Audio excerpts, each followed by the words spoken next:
Should be back to the first way we ever sounded. Should be back to the first way we ever sounded. Andrew and Fergie, first time out since Royal Shit Show. Let's go. Let me fix this camera right here. And I think that was a splash in one right there, but you know me, I gotta get everything in there. How you guys doing this morning? It's your boy Bugatti NYC, and like I always told you, y'all could went anywhere. But the fact of the matter that you came here to chill with me, I appreciate you. Waiting for Jeffrey Spilker to get in the building so he can let me know what my audio sounds like. Like I said, Andrew and Fergie, first time out since Royal S Show. You guys ready? Because I am.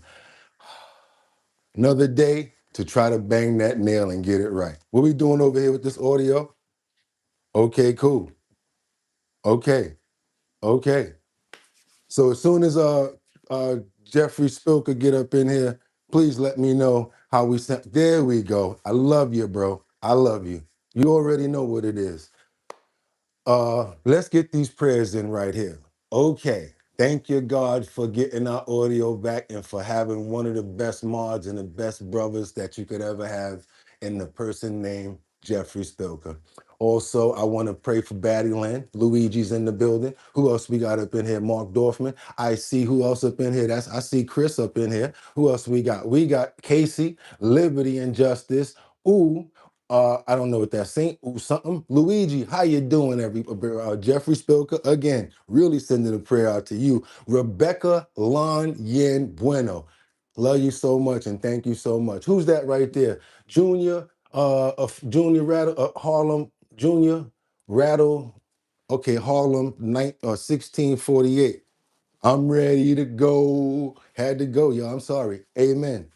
They're ready to go. I said it's time to start the show. I hope you're ready, yo, yo, yo, yo, yo, yo.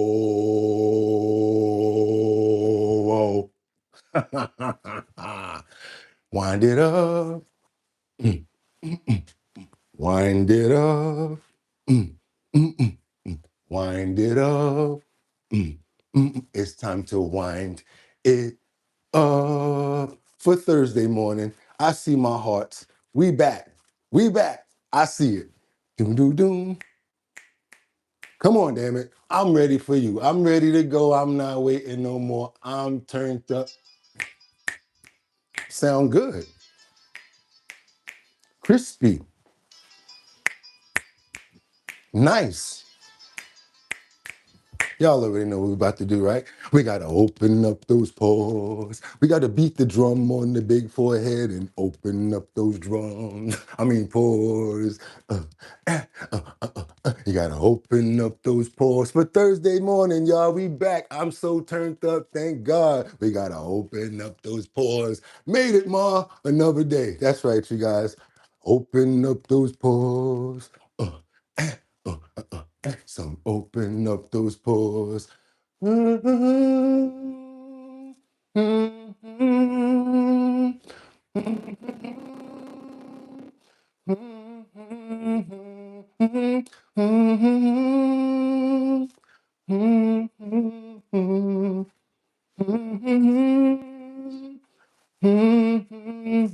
Now speed it up. Y'all ready? Yeah, we going. Yeah, what? Somebody said they saw you. What you was doing? The person you was kissing, it wasn't me. And I would never ask you, because he's a punk. I would never be like him. I just keep it to myself. I don't want to know. If you're playing games, keep it on the low. Because my heart can't take it anymore. And if you, how we go? If you creeping, please. I can't even say stuff like this. Don't even let it show. Man, get up out of here, because I want to know. I'm going to find out. Because it's your boy Bugatti NYC. We here back at our bottom line. And if pump that beat. It's Thursday, December 11th. That's right, y'all. It's 2025. I'm your host, Bugatti NYC, and this here's our bottom line. Where we be talking about this and that and that and this and this and that and that. Talking about this and that and that and this and this and that just got me lit. And we are freaking back on deck. Hope you guys are having a fantastic morning. Y'all could have went anywhere, but the fact of the matter that y'all came here to chill with me, I appreciate you. We are now operating in H Dizzle. Yes, we're much more crispier. You guys have no other choice but to hear me after all the bread that we dropped yesterday. Yeah, we're about 1,200 in shock.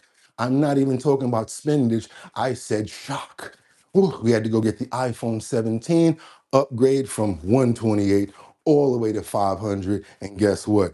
Mic sounds nice. Check one. My mic sounds nice. Check two. My mic sounds nice. Check three. Let's keep on moving forward, you guys. We got a lot to get into. Hope you guys had a fantastic morning. It's your boy Bugatti NYC. Like I always tell you, you know what I'm going to say right now, right? I got 5 on it. I'm going to need you guys to stay on top, because what I'm going to start doing from here on out, stacking 5 videos at a time. This way we have something to talk about, something to dialogue to. After we do that, I'll be back and forth in the comments to see what you guys have to say about it. So all I'm going to ask you to do is try to stay on topic. Let me know where you're chiming in from, what state, city, or country that you're at, because we love to go and get information from exactly where you guys are. Thank you so much, you guys. Yes, thank you so much, Sky. I really appreciate you for keeping it 100. I really need stuff like that, because guess what? You guys got to realize something. It's cool for you to say good morning to everybody all the time, but if there's no sound and it sounds stupid, there's nothing going on and nobody's going to come over here. So the first thing that needs to happen is, oh yeah, we got everything set up, especially the mods. You got to let me know how I'm sounding, because if I don't sound right, sad to say it, I'm going to cut the show off, because there's no reason to do that and then have a bad show that's sitting in YouTube right now. As of yesterday, we have 2. It sounds terrible. People in the comments like, we can't hear you. So you guys we gotta stick together better and do much better when it comes down to that, when it comes down to the mods.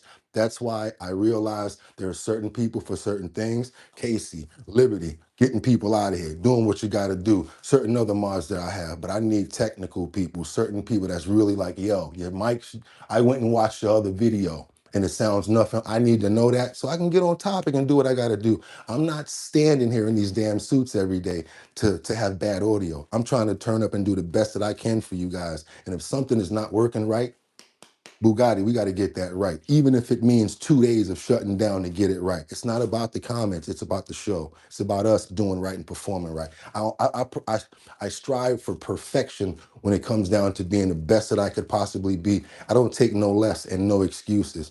Practice makes perfect. And honestly, how I say to you guys all the time, problems present opportunities. Now, without any further ado, let's get into these titles. What we got over here this morning? Ooh, look at that handsome gentleman right there. Thank you, Mr. Trump. I see you pointing at me. I appreciate that over there. We've got Andrew and Fergie. First time out since the Royal Show.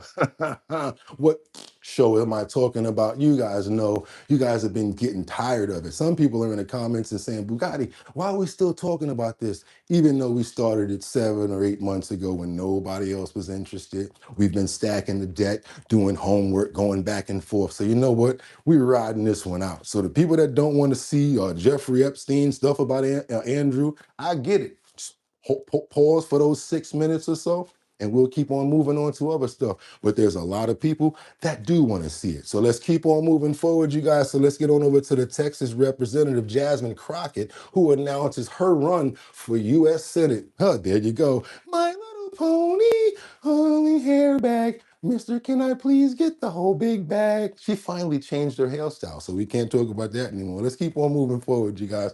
Now, what else do we have in these titles right here? Last but not least, what do we have? We have what to expect from Ghislaine Maxwell's grand jury testimony and information if released. You know what we mean. If released means if they're going to give it to us, don't give it to us with all of those black lines in it. Let us see what's going on. But they're going to tell us here in these clips what we actually should expect when it comes down to Ghislaine Maxwell's files, because she was trying to hold those files because she was trying to get an appeal. Then she was trying to get pardoned. Now she's trying to, what are they saying, lobby to the judge to actually get released from prison.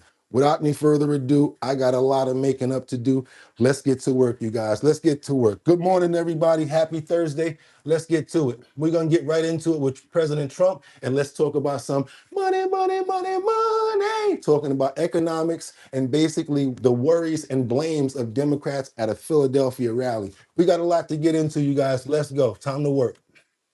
This morning, President Trump confronting the #1 concern for voters, the rising cost of living. At a campaign-style rally in Pennsylvania, the president focusing on the economy, quick to blame the Biden administration for high prices, even though he's now been in office for almost a year. And I have no higher priority than making America affordable again. That's what we're going to do. And again, they caused the high prices and we're bringing them down. It's a simple message. The president acknowledging he won the election in large part because he promised to bring prices down on day one. But he now calls the issue of affordability a, quote, Democrat hoax. They say, oh, he doesn't realize prices are high. Prices are coming down very substantially. But they have a new word. You know, they always have a hoax. The new word is affordability. The latest Reuters Ipsos poll shows 56% of voters disapprove of how the president is handling the cost of living, with just 31% approving. The price of groceries is up from a year ago, including products impacted by Trump's tariffs. Coffee is up 41%, sirloin steak 20%, frozen orange juice 12%, and bananas. Finally recognizing what's going on here, you guys. Finally recognizing. We've been talking about this for months. How about talking about how fast they turn brown?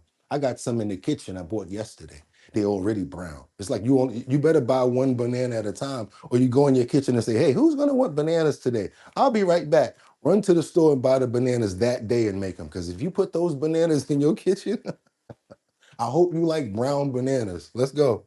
Has now cost nearly 9% more. His policies haven't helped. Tariffs and all kinds of trade distortions have caused prices to go up. The lieutenant governor of Pennsylvania says Trump can't deny reality. Both Democrats and Republicans have agreed that the Trump economic policies have been failing Pennsylvanians and been failing Americans. In addition to high consumer prices, government data shows that job growth has slowed during Trump's second term, and unemployment has risen to its highest level in 4 years. Well, that's not going to work for too long, because the time limits for unemployment as far as getting paid, I mean, it's about a year plus. And now that they're cutting off food stamps, it's going to get even crazier. Let's see what Secretary Wright has to say about this. Let's go into it a little bit. Well, people are frustrated that prices are high, and the president fully gets that. And I think in a live audience like that, everyone there knows it. What he's frustrated by is his efforts. Everything he does is to drive prices down, to grow supply, drive prices down, remove regulations, remove barriers, set Americans free. So when he sees people get the press beating up on him for high prices, of course he's bothered by the high prices. But those were caused by Biden. He got elected, and he spent every day since he arrived to reverse that and drive prices in the other direction.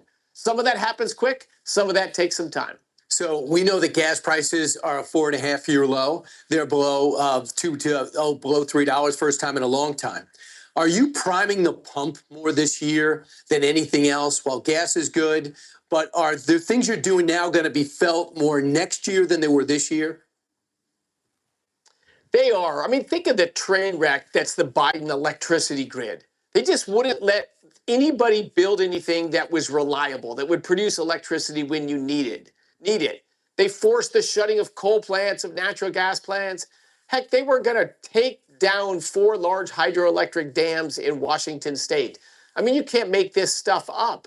And to stop that destruction We can do that pretty quickly, but then you've got to reverse and start to build things and grow capacity. So all that is happening. But yes, Brian, there's some lag times there before everyone feels the benefits of those. Yeah, it's gonna be a while, and I do feel like we need more concentration on our states and less out of the country. Although those deals that he made, I also believe were necessary, but I do think that we need to take care of what's going on in the states now, i.e., farming and bringing a lot of farming back to our states, Nebraska, Ohio. You know, give everybody back their farming rights, because before the way they had things going was they were paying people not to farm. That's stupid right there. Why not have locally farmed fresh, vegetables and fruits that is going to be good for you versus having to get all of this stuff that they're putting wax on, right? Wax, so that they can ship it all the way from these other countries. By the time you get it, you don't even know you have to soak the wax off that apple before you eat it. Did you know that? I hope you're doing it, because what you should be doing is taking a nice bowl with some nice warm water in it and drop that apple in there. If it's not organic, like somebody said, if you're buying it from the corner store, you better soak those apples and watch all of that film come off of it, because it's a protective seal so that they live longer. Crazy, ain't it? Let's keep on moving forward, you guys. Let's get on over to this Somalian link situation where Minnesota Democrats, someone allegedly connected to the Minnesota Democrats has been arrested. He's in a lot of photos with a lot of high-profile elected officials as well. Developing this morning, the Department of Homeland Security linking multiple Democratic lawmakers in Minnesota to an illegal Somali national arrested as part of the immigration crackdown there. Abdul Dahir Ibrahim entered the U.S. in 1995 after being deported from Canada, where he was charged with welfare and asylum fraud. He had been living in Minnesota despite an order by an immigration judge for his removal back in 2004 because of his extensive history of fraud charges. He was finally arrested by ICE agents last week. DHS did post these pictures online of Ibrahim with multiple Democrats they say have allowed. Remember that song, y'all? Things that make you go, things that make you say, all of a sudden now he's locked up for stealing money. But look at all of the people. So that's what I was trying to say. Can we see any of these officials and trace their campaign donations and see if they had any money coming in from any of these people? Then that might tell us why they were letting certain things happen. Allegedly. Let's keep on moving forward. Allowed him to keep living in the U.S. under sanctuary policies, including failed Minneapolis mayoral candidate Omar Fattah, Congresswoman Ilhan Omar, and I know one thing, that forehead, homeboy, you need to I know I got a big head, but Lord have mercy, don't you curse me. That forehead you got, that's not a forehead. That's about a 16 by 24 right there, homeboy.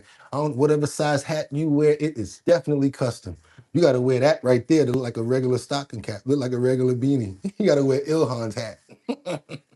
He got that escape from Mars attacks head, alien head. Governor Tim Walz. At the same time, the Centers for Medicare and Medicaid Services is threatening to cut off funding to Minnesota over concerns of fraud in the state. It's true. A Somali fraud ring in Minnesota stole over $1 billion from Medicaid. How did this happen?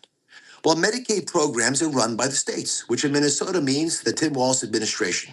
Governor Walz and the state's other Democrats rely on Somali votes to get elected. So they decided to look the other way because they were afraid of, quote unquote, political backlash. Our message to Walz is clear.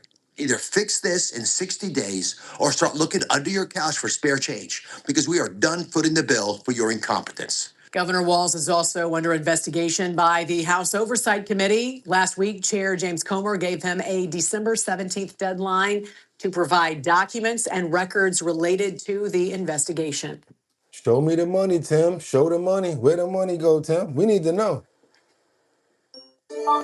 All right, we're going to keep on moving forward, you guys. We got this other situation that we got to get into. Let's double tap that screen to get those likes up to let everybody know we back. Let's get on over to Chicago, because there's a lot of outrage igniting as Chicagoans feel like it's been really soft on the policies when it comes down to the police. It seems like they're mimicking what's going on over here when it comes down to the MTA. Let's keep on moving forward, you guys. I have a strong belief in this as well.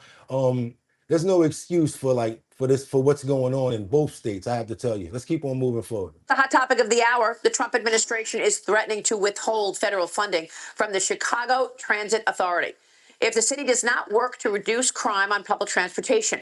The Federal Transit Administration sending a letter to Illinois Governor J.B. Pritzker and Chicago Mayor Brandon Johnson, accusing Chicago of failing to protect workers and riders, pointing to last month's attack where a 26-year-old woman was set on fire on one of the train cars. The FTA writing this, quote, creating a safe, reliable transit system is the responsibility of leaders at every level. CTA, the city of Chicago, and the state of Illinois have failed to meet this obligation.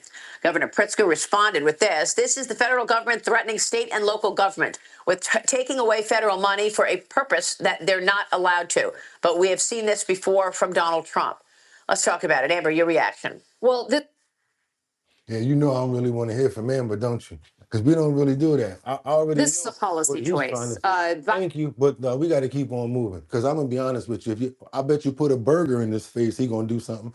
I will gladly pay you Tuesday for a burger you give me today, i.e., Mr. Wimpy, aka JB Pritzker, and that duck neck mare that they got over there with the probably a 7, maybe a 12% approval rating. Brandon Johnson, he's no help at all. Sad what's going on in both states, like I said, New York as well as Chicago. It seems like they're mimicking the same things. Let's keep on moving forward, you guys, because now we got Lita Jeffries, the man with the hands that I learned from. I'm just playing with you guys. Says, let's get into what he's talking about. He says Trump is basically said he was going to bring down costs, but he's not bringing down costs. Basically slams Trump. And I like to let both sides of the coin talk out. So that's what we're doing right now. We're going to let Leader Jeffries talk a little bit, of course, and get busy. Let's go.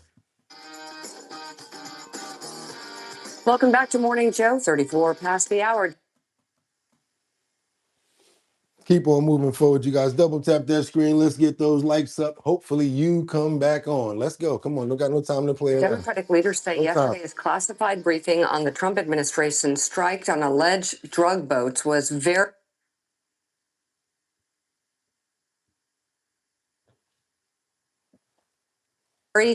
unsatisfying after Defense Secretary Pete Hegseth declined to commit to showing Congress the full unedited video of the military's attack in the Caribbean on September 2nd that killed survivors clinging to the wreckage of their damaged boat. Joining us now, House Minority Leader, Democratic Congressman Hakeem Jeffries of New York. Thank you very much for coming on the show. I want to ask you about that. We have a lot to ask you about that, but I first would like to ask you about the story we just covered before the break that played out in Boston, where migrants, people who walked legally down the road, the long, hard, expensive road to citizenship, only to have it yanked away at the last minute because they were from certain select countries. That, along with the fact that later in the show, we'll be covering a report from Amnesty International about the depraved conditions at Alligator Alcatraz.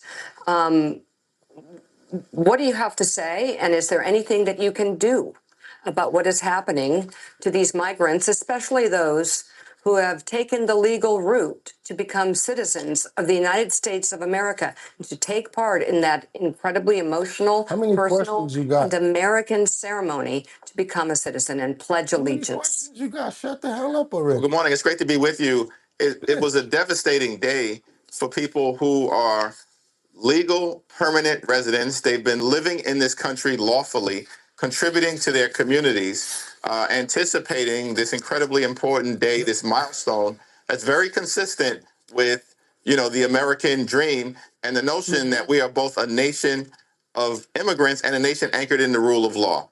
Did everything right, but this is an example of the continued cruelty that Donald Trump and his administration are inflicting upon the country, and the American people are rejecting it all across America. And we just got additional evidence of that with a Democrat winning the mayor's race in Miami in a heavily immigrant community last night for the first time in almost 30 years.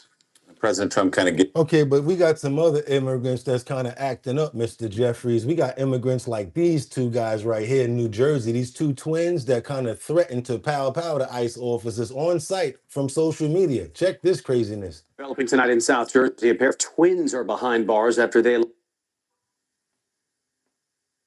Come on, what the hell are we allegedly made threats on social media against a Department of Homeland Security official and ICE agents. Our Jennifer Lee is in Absecon tonight, and she spoke with neighbors who say they're stunned by the claims against the men they described as friendly and respectful. I am totally shocked. You know, you never know people.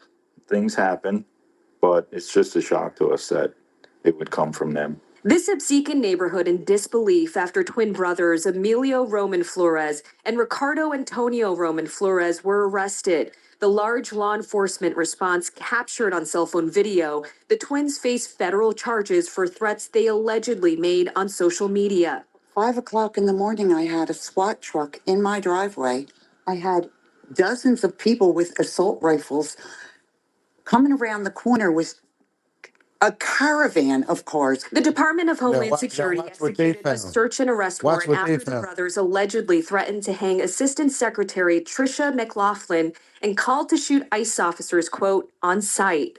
Neighbors say the twins are in their mid-20s and have always been friendly. Over the 15 to 20 years they've known them. I've known them, the boys, since they were 5 years old. They're mannerly, respectful, educated, happy, well-adjusted.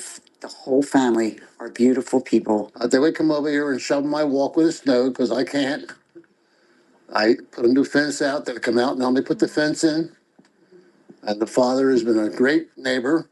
Mother as well. They're always friendly, say hi. Homeland Security says the twins are U.S. citizens. Ricardo faces one charge of conspiracy terroristic threats. His twin Emilio also faces that same charge and several more, including unlawful possession of an assault weapon, pictured here from DHS.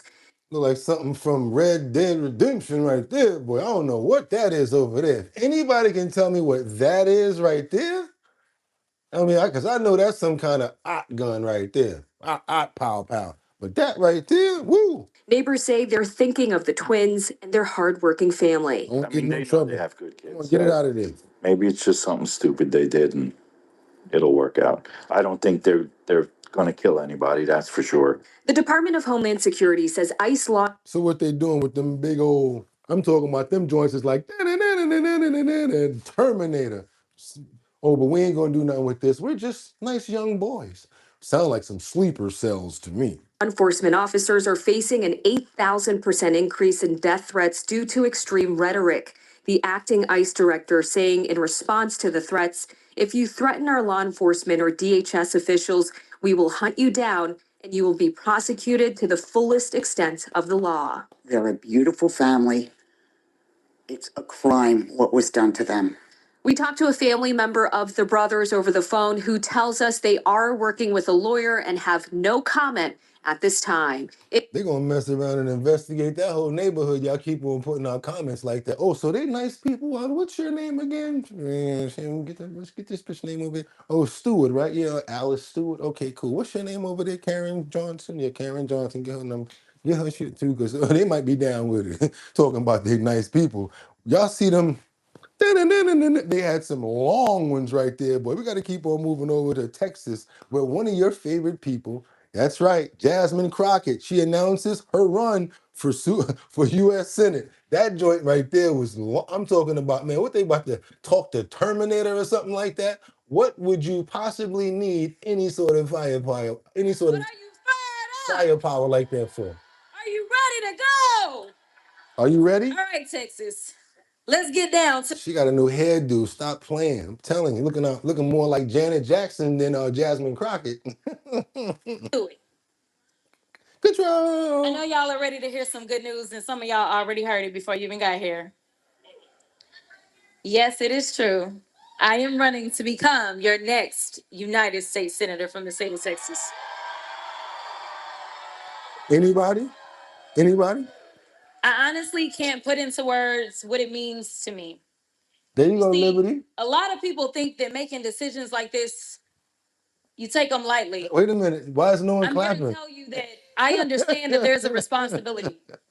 I'm not reading from I my love script, y'all. so they about to He said, boo. Look at Mike. There's a responsibility that lies with all of us, especially in this moment. There are a lot of people that said, you got to stay in the house. We need our voice.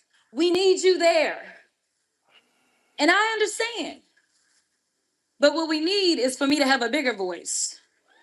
What we need is not only a voice, but we need to make sure that we are going to stop all the hell that is raining down on all of our people.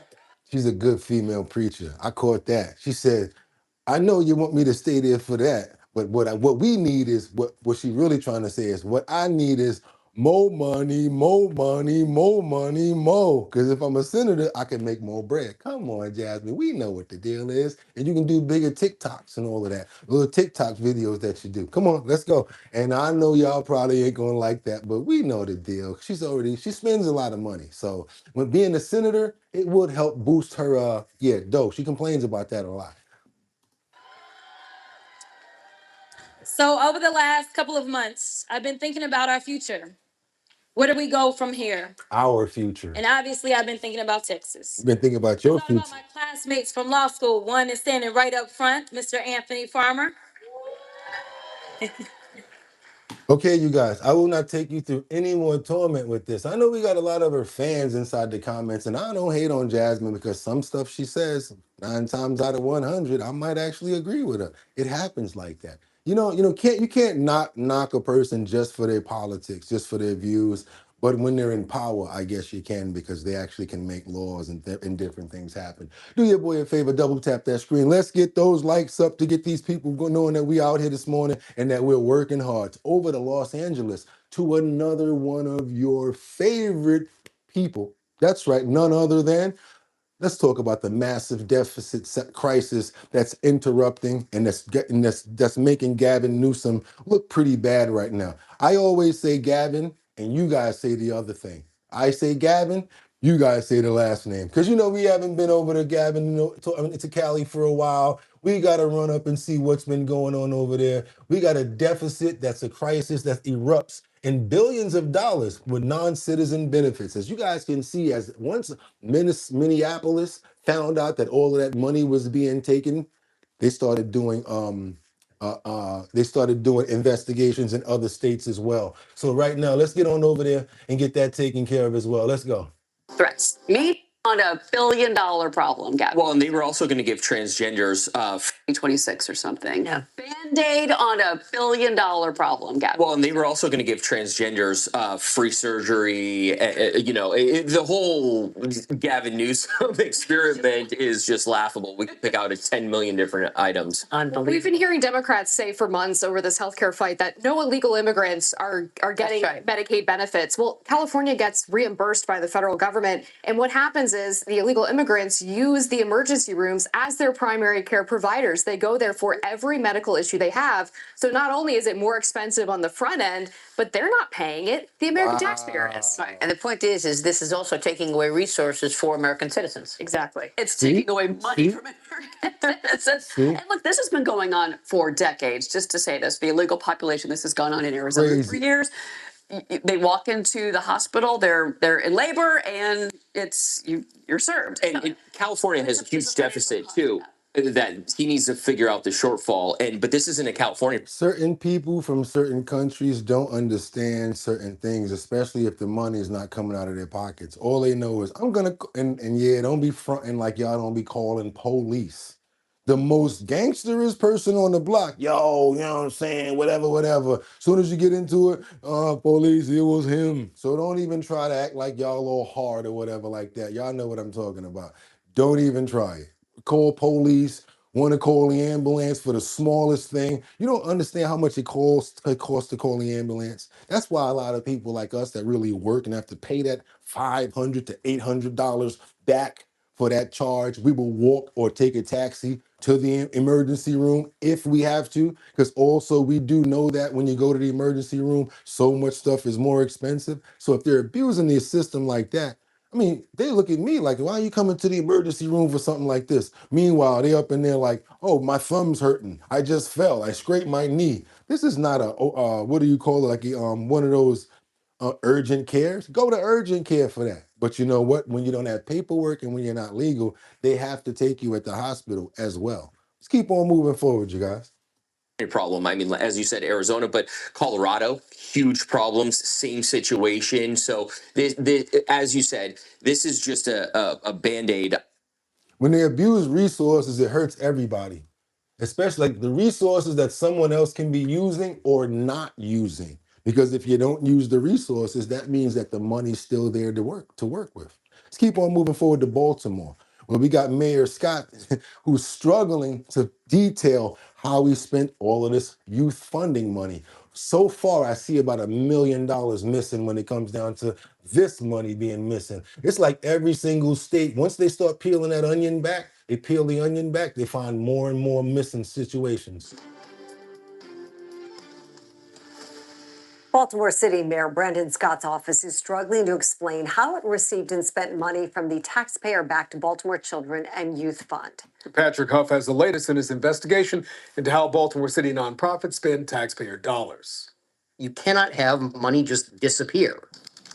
For more than 6 months, Spotlight on Maryland has asked Mayor Scott's office for clarity on its partnership with BCYF, a nonprofit that received $16 million Baltimore City taxpayer dollars this year, guaranteed through the city charter. The mayor's initial announcement in March stated that BCYF provided $6 million for YouthWorks and $1.5 million for the mayor's youth engagement strategy. Meanwhile, BCYF's announcement in April claimed it provided $4.9 million for YouthWorks. The mayor's preliminary budget in April claimed BCYF sent the mayor's office $7 million.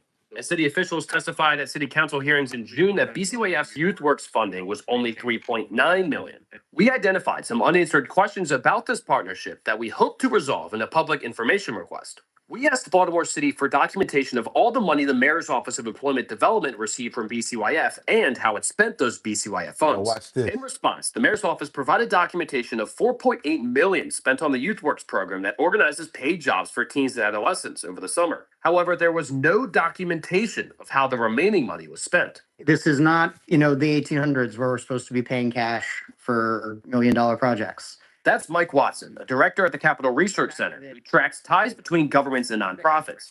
He said Baltimore City needs to provide more records about its partnership with BCYF. The government has a responsibility to make an accounting on it. You cannot have money just disappear or to, have money go in and out the door with there being no record of it. Yeah, small cities and states like that, they be finding ways for certain people to just get rich. They funnel money, all types of slick stuff. So yeah, what's going on with that 1.2 from the 6 that was missing? I do my math pretty good. What is that? 4.8. We got about 2 on the back of the 8 to make it 10. You throw that up there. Yeah, about $1.2 million is unaccounted for. Let's keep on moving forward, you guys. I could do real good with $1.8 million. I promise you I could. Let me give it to me. Let me show you how good I could do with it. Because now we got another situation that we got to go down to Miami for the first time. As you guys heard in the earlier story, they hinted upon as far as that new mayor that won in the state of Miami. For the first time in over 30 years, we had a new election where we have a Democratic mayor in Miami. Let's get it going, you guys. Double tap that screen to get it going. Get those likes up. While there are some tea leaves on the Democratic side, albeit small, and we don't know. We've learned not to get ahead of ourselves and prognosticate on terms of what might happen. But Democrat Eileen Higgins has won the closely watched Miami mayoral race. Higgins made history, becoming the first woman ever to lead the city. Her victory also marks the first time a Democrat has won the Miami mayoral race in nearly 30 years. Higgins campaigned as a Democrat despite the race technically being nonpartisan. She defeated Trump-endorsed Emilio Gonzalez by nearly 20 points. That's a lot. Democrats also claimed to win last night in Georgia, where their candidate flipped a statehouse seat in a red-leaning district. Democrat Eric Gisler is projected to defeat Republican Matt Guest in the fourth in the special election in Georgia's House, District 121, according to unofficial results from the Secretary of State's office. I look at things like this right now, you guys, and I'm gonna tell you the truth. Let me just break it. I'm gonna come clean right now, really quickly. not a Democrat, not a Republican, and not an independent. I'm a human being. I love to say that. I made the platform for everybody to debate and say and do what they need to in order to come up with great ideas in order to get past the party situations. But I do follow and believe certain people that are in different parties. I like certain things that Trump says. Like I said, 1 out of 9 things I might like about Jasmine Crockett, certain other things I might like about another politician. The reason I'm saying this is because I really try to look at things from a more broader perspective. It's hard to vote like that, but you still have to. I mean, you still have to do your best with what you have available to you. When I'm looking at certain states and certain places like New York, where we just got Mamdani, was Mamdani, where you never would think that he would be able to become the mayor. All of a sudden, we have many other people that's coming into party and they're winning.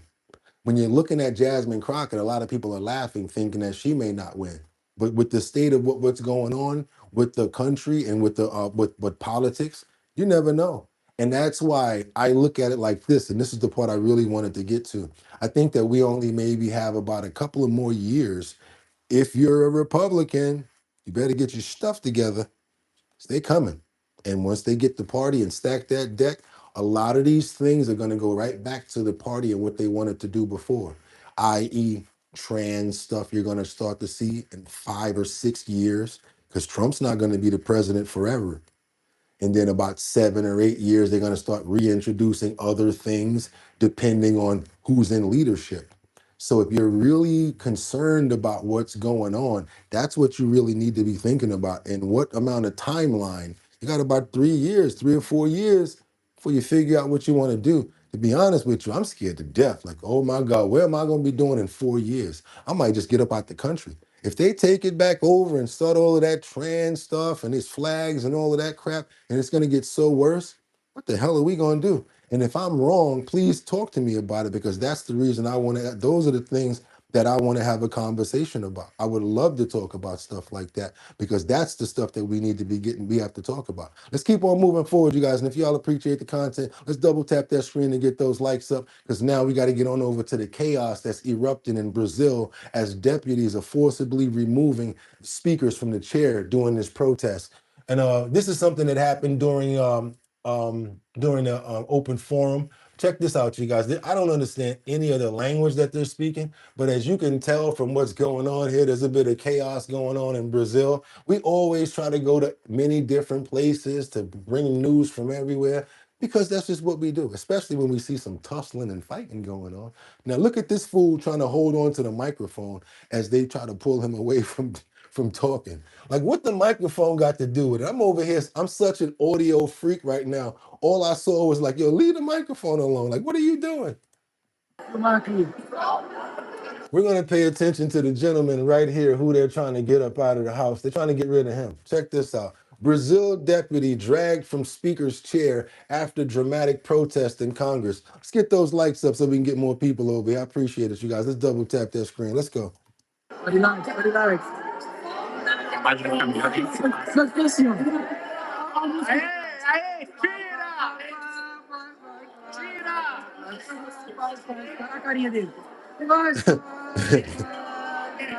Like, bro, get off the mic, bro. Like,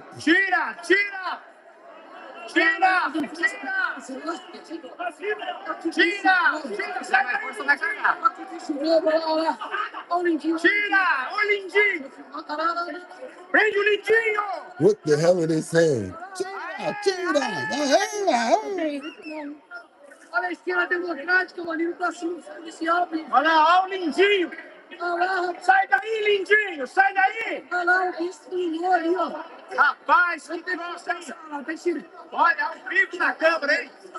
Uh-oh, he off the mic. They got him. He's done. He's done.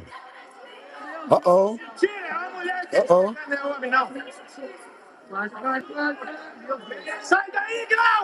Chaos. That's what I'm talking about. Look, he tried to grab another mic. I got this for now. Now I got the table. Oh, I ain't going nowhere. Oh, get off of me. I ain't going nowhere.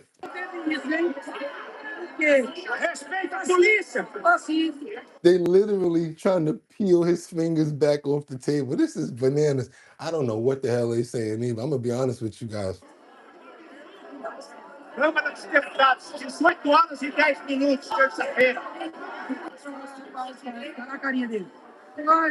So your man just went on a straight mic attack. Like, you know what, y'all, I'm not leaving here without breaking something. That's how Denzel said it one time. He said he was up for an award, right?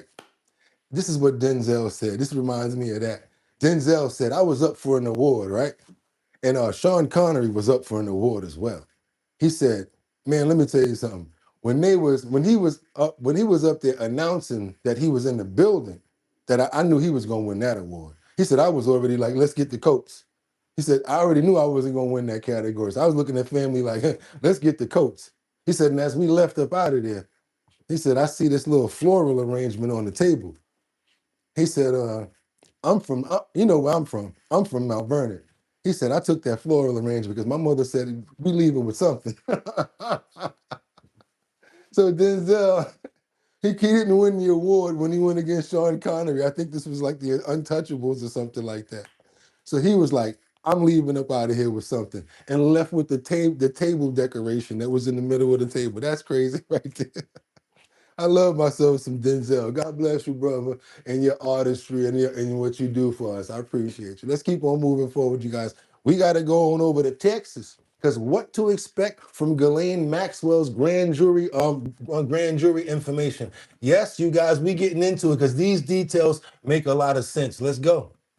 There's also a new development in the case of Jeffrey Epstein co-conspirator Ghislaine Maxwell. A federal court says the Justice Department can go ahead to unseal records from her 2021 sex trafficking case. Maxwell was a key associate of Jeffrey Epstein, a convicted sex offender. Well, last month, the DOJ asked 2 judges to unseal those grand jury transcripts and exhibits from both Maxwell and Epstein's cases. Live now to CBS News Justice reporter Jake Rosen following all the details here. Jake, what can you tell us about these documents and when could the public get their first eyes on them? Well, the U.S. District Judge in New York, who issued this ruling earlier today, said that there are voluminous filings that could be at play here. And Rita, it's not just what is in these grand jury transcripts or evidence, of which judges earlier this year, when the Department of Justice tried to unseal these before President Trump and Congress both signed and then passed this new law ordering some new transparency aimed at the Department of Justice about the handling of the Epstein and Ghislaine Maxwell prosecutions and cases in multiple jurisdictions. It's really about, in this specific case for Maxwell, what else could be in the actual discovery and the evidence of this case. The judges in the earlier refusals and refutals of this Department of Justice motion to unseal these records said there really was not much in their private review of these grand jury materials, but it's what's unknown. It's potentially hundreds, if not thousands, of pages of new transcripts, new documents, court filings, interviews, all of which will be redacted to remove victims' names and identities, anything that could identify them, this judge said. But again, in the machinations that the Justice Department has had to do now since this Epstein bill and transparency bill was passed by Congress and signed by President Trump. What's unknown here certainly could potentially bring up new information about how Maxwell and Epstein interacted, how they recruited their victims. Unlikely, potentially, that there's going to be a new list of set of names or co-conspirators that were never indicted, but that is the unknown here that the Trump administration and Congress were aiming to potentially reveal to the surface. All right. So due to the fact that her case is intertwined with Jeffrey Epstein and they passed that bill, everything associated is open season. So does this potentially open the door for the Justice Department's request to unseal records from Epstein's 2019 case? Yep. And it does read because by December 19th, according to this law, the Justice Department has to start delivering some of this information in both the evidence that it and files it has on Jeffrey Epstein that are still in the Department of Justice's hands over to the public in some kind of searchable format is what. We'll get to that because I got that. I don't like the way you're trying to explain it. Trust me, I got your back, homeboy. But I appreciate the proceeding, and so today. Double tap that screen and let's get those likes up. I'd appreciate that, you guys. If you have not already subscribed to the channel, what are you waiting for? Hit that notification bell down there so that you know when we're on. I really appreciate it. I know it's hot out here for a pimp. Trust me, when you spend $1,200 to get your damn sound and lighting right, trust me, I know it's hard, baby. So I don't try to hit your pockets. I already know. But I would appreciate if we can get those likes up to let people know that we are back in action. Let's go, baby. Let's do what we got to do. What's going on with disgraced Andrew and Fergie to make first public appearances since the royal title stripping? Let's keep on moving forward, you guys. Let's go. Talk about him, of course. Andrew and Sarah Ferguson are set to make their first public appearance since Andrew was stripped of his royal titles. Now, this is happening on Friday as their granddaughter is being christened. That's Athena, Princess Beatrice's second daughter. Now, it's understood that King Charles was invited to the event, but he's not expected to attend. We don't quite know who's going to attend it. This is leaked to one of the papers in the UK. I think what will be interesting, of course, Andrew and Fergie have to be there. They're the They're the grandparents of the child, so they're going to definitely have to be there. Grandparents of this child, but this will be, as you say, the very Nobody wants to be around this is going to set the way for how the royals interact. Will the king go? I mean, it would be legitimate for him not to, because he's not a direct relative of this baby. But there will be other members of the royal family there. You would like to imagine. I would very much think that Princess Anne, for instance, would probably be there as Beatrice's auntie, that sort of thing. But how they interact going forward, and this speaks to Christmas in years to come and other royal events. Will we see pictures? It's at St James's Palace, which you don't normally get a lot of a look in. But how this is reported afterwards and how Andrew goes into it. Imagine this, it's his granddaughter. Of course he wants to be there, but he is persona non grata. Not, he's a member of the royal family, but, they cannot be seen, as we've seen previously at the royal funeral, where we saw William and Andrew next to each other, and William was desperately trying to avoid eye contact with Andrew. And I think that will be going forward. Okay, guys, for the people that don't know it, I keep on telling you, just so you know, Fergie is not Fergie from Black Eyed Peas. That's the real Fergie right there, Sarah Ferguson. So think about it. Someone that's of royalty, someone said, let me find a name that I can use when I'm a rapper or a star. Hey, Fergie, that's hot. Or maybe it is her real name, Ferguson, maybe a family, I don't know where it came from, but I know this is the original Fergie right here, just so you guys know. It's ever since the 70s, when they basically got married. I'm sorry, the 80s when they got married back in the day.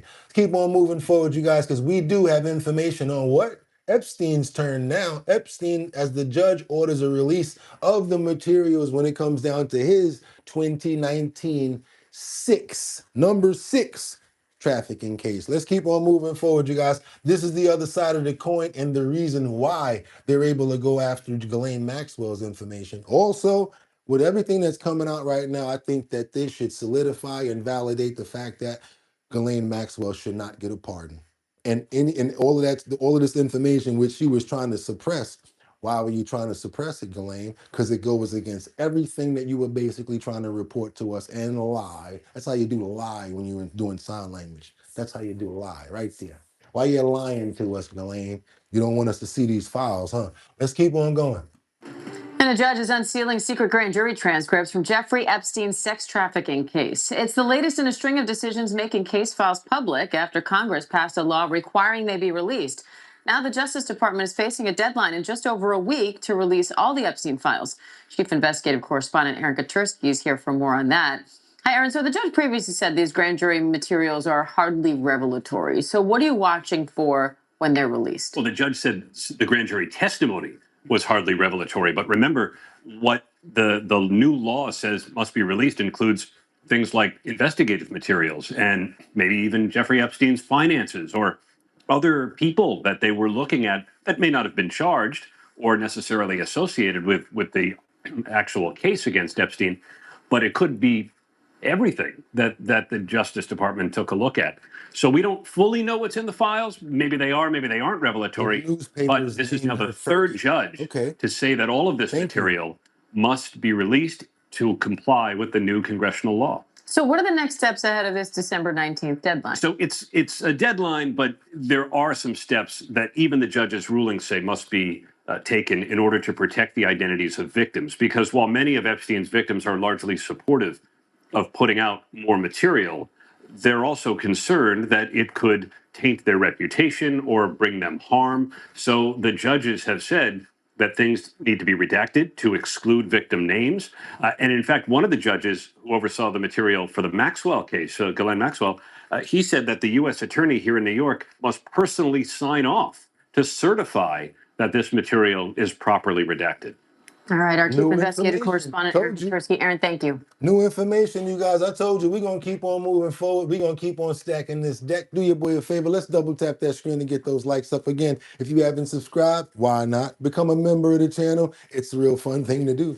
Hit those notification bell down there so that you know when we're on. And we're going to start going into the field. It's Christmas time, you guys. How many people want to go down and see the tree? I love going down there, especially when it's cold. Get some cocoa, hang out down there. As a matter of fact, how many people want to come down to the tree and hang out by the tree? Anybody in the city? I'm about to go down to the tree and hang out down there. Let me see if anybody want to come hang out. Let's keep on moving forward, you guys. We got to destroy. What we got? No, we out of there. We done with that. We got to get on over to Minneapolis because now we have Ilhan Omar and Scott Bessent going at it. And you know when you're dealing with Scott, he knows where the money is at. You don't want to put Scott on it. You don't want to put Scott Bessent on top of this this Minnesota, Minneapolis. Is it Minneapolis? I'm sorry, Minnesota situation. Let's go, you guys. Let's go. New developments. The fraud scandal in Minnesota escalating over the weekend. Both Treasury Secretary Scott Bessent and State Representative Ilhan Omar publicly speaking out regarding the widespread alleged scheme allegedly orchestrated by Somali asylum seekers. The National News Desk, Jeff Harris, joining us. And both Bessent and Omar, they appeared on Face the Nation, Jeff. He's good. But the two, of course, as you can expect, relayed much different messages to the American people. Break down what we know. So Bessent spent much of the interview on his end discussing the Treasury Department's investigation, which includes whether taxpayer money went to terrorist organizations in Somalia. Omar, who's part of the Somali community, responding to those comments, saying it would be a failure of the FBI if that did in fact happen. Trying to blame the FBI. Over the weekend, Treasury Secretary Scott Bessent calling out Minnesota Representative Ilhan Omar for her response about the allegations of widespread fraud from the state's Somali community, the largest in the nation, and potential link to terrorist organizations. Representative Omar tried to downplay it, said, "Oh, it was very it was very tough to know how this money should be used." Yeah. She was gaslighting the American people. Meanwhile, Omar pushing back, saying any connection between alleged Somali fraud and terrorism would fall on the FBI. If there was a linkage in that the money that they had stolen going to terrorism, then that is a failure of the FBI. This fraud investigation. So that's like saying it's your fault for not catching us. It's your fault. The same way that they're on the internet, I'm calling it out. Y'all don't gotta like me. I don't care. Most of the Somalian people are saying to black people, oh, y'all just mad because y'all wasn't getting money from them because y'all don't know how to do it. You mad at the Somali community because we got Mercedes Benzes, we got houses and everything. You American blacks are just angry at us because we know how to get rich and you guys don't. Go look at the TikToks and go look in the comments if you think I'm lying. They're making fun of it. Investigation dates back to 2022 when the Biden administration filed charges in connection to what they called the largest pandemic fraud in the U.S. Bessent saying he was asked last week to investigate whether Minnesota's tax dollars made its way to terrorist organizations linked to Somalia. That money has gone overseas, and we are tracking that both to the Middle East and to Somalia. Minnesota is currently dealing with multiple fraud scandals totaling over $1 billion in stolen taxpayer funds, including nearly $300 million from the nonprofit Feeding Our Future. Omar's campaign receiving donations from people charged in that scheme, donations she says have since been returned. We obviously had people who were able to donate to our campaign that were involved. We send that money back. Now the House. They were able to donate. Well, you don't even know how to properly structure sentences correctly, and you got that sort of position? Man, I need to be the governor or something out here. Y'all giving this fool some authority like that? I need to man, listen. Oversight Committee announcing last week it's also opening an investigation into the fraud in Minnesota. Chairman James Comer saying whistleblowers were ignored. That this fraud was taking place and that both the Attorney General and the governor of Minnesota turned a blind eye to it. Meanwhile, Republican Senator John Kennedy also weighing in on the Senate floor last week, calling the fraud case, quote, a clown world on steroids. It makes me want to knee someone in the groin. It just makes me furious Now, a total of 87 people have been charged across all the main fraud cases here, all but 8 being of Somali descent, with 61 convictions secured so far. Amy Bach, founder of Feeding Our Future and the alleged mastermind of that scheme, was found guilty on all counts and right now is awaiting sentencing. She was the face of everything. Yep, that was a white lady. They had her up there as the head of Feeding Our Future, and they was funneling that money, y'all. Funneling that dough. But yeah, we stupid because we doing it the right way. We out here working hard trying to get our audio to work, trying to build our way up from nothing and just show our talent and do it the right way. You know what I'd rather have it? I'd rather have it this way with the sweat of my brow and putting it down instead of stealing it. Because guess what? There's no real joy in that. Because once you get there, oh, I'm going to buy all this stuff, buy all that stuff. Yeah, you might be able to have a lot of stuff, but you can't really feel that you earn that stuff that you actually accomplish, that you buy. It's more than just what you have. It's how you obtained it. And then now I can give it to my kids or give it to somebody else, and they don't have to worry about how I obtained it. Let's keep on moving forward, you guys, because we got this unman who's, I can't say those words, New Jersey, charged with something crazy. It's time to get it going, you guys. I know it's been a couple of days since we had bad audio, but I can't say some of these words. This is a pow man who pow the Jets cornerback Chris Boyd in New York City. He's been charged with attempted murder. Let's keep on moving forward, you guys. I'm so sorry I got to do that. Right. And of course, it's a YN. It is what it is. She just shot a New Jersey cornerback. Oh, why you shut the gun, man? You know he's a Jet player. I love you. I love you. Are you sorry, sir?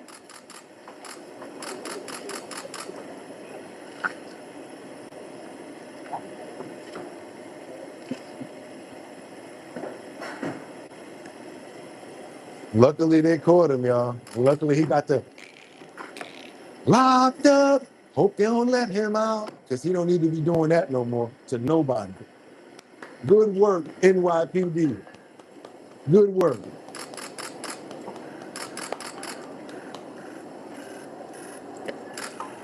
Now we got to get some more money that's been missing. What we going to rock with this TSA situation right here? What we going with the TSA? There we go. Former TSA agent recalls millions in cash flying out of Minneapolis, St. Paul International Airport. It's not over. There's more money. Let's go. Liz Jackska joins me. She is a former TSA agent who worked at the Minneapolis-St. Paul International Airport from 2016 to 2021. Liz, thank you for joining me. You're welcome. Thank you, Liz. I applaud you and Alpha News. We appreciate that. I have to say, though, this sounds like something out of a spy movie.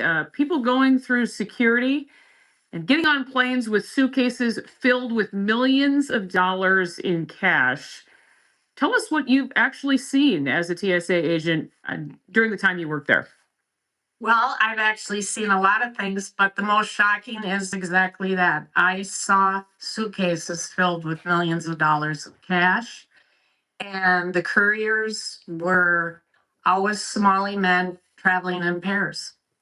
And they got through the checkpoint. And it just really absolutely blew my mind the first time you open a suitcase and you see millions of dollars of cash. And typically what would happen is the Leo or a law enforcement officer would come, check their credentials. I don't know what kind of questions they asked them, but their IDs were always documented, and probably their plane tickets as well. So there is a trail of that out there. And I would believe with all the cameras at the airport that if they started there, they could probably find each and every individual that brought money through the checkpoint. Obviously, this seems suspicious, if not alarming, given what seems to be a pattern here. So you're talking about millions of dollars flying out of Minneapolis, and you think it happened about every week or so? Is that right? So it certainly seemed like it happened every week.